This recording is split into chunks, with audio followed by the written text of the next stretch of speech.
We're joined now by Shirley Sippon from our international news desk. Shirley, welcome. So some people now are saying with this change, it's the end of an era in Hungary, and there's one thing that's symbolizing that, isn't there?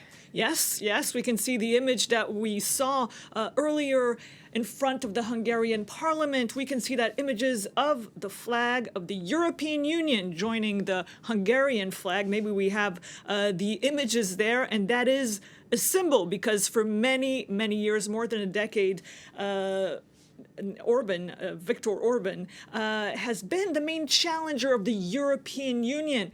Any country which had some kind of opposition on an EU policy, or we saw it with the crisis of the Mercosur deal, well, they knew that Viktor Orban will be there to challenge Brussels, to challenge other countries, and to bring forward some difficulties for European leaders.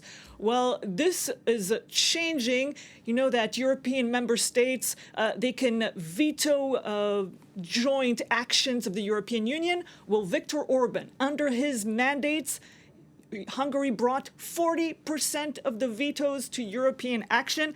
Well, this will change, at least in the images, in the words. Of course, Peter Magyar said that he will defend Hungary's positions, but the words and the images have changed a bit. And that is also for some reason. They do have interest there. A lot is at stake. We know that Hungary wants the European Union to unfreeze a lot of money, more than 10 billion euros, which Hungary was supposed to get as a COVID recovery package.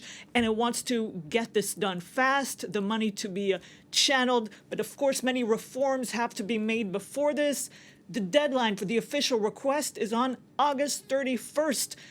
So yes, there's a lot to do until then, and there are already heated discussions between Hungary and European leaders about this. A lot of negotiations already since the election of Peter Magyar.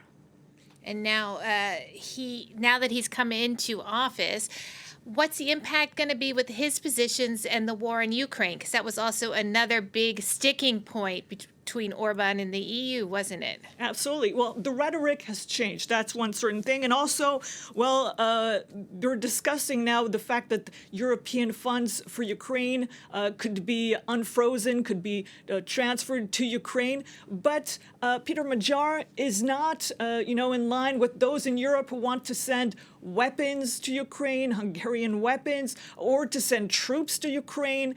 He also wants to keep some kind of pragmatic relation with Vladimir Putin for reasons that are linked to the energy that Hungary is getting from Russia. But yes, the rhetoric is definitely different. And also, Peter Magyar does not want an accelerated process to get Ukraine into the European Union. And also those who think that everything will change with the new leadership, well, he still has positions that are not favorable to immigration. Some people say that he's even a bit harsher on immigration.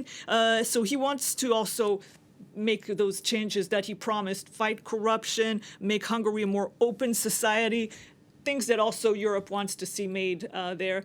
That was the reason that the European Union blocked some of the funds. It was because rule of law concerns in Hungary, and he says he wants to tackle and to change that.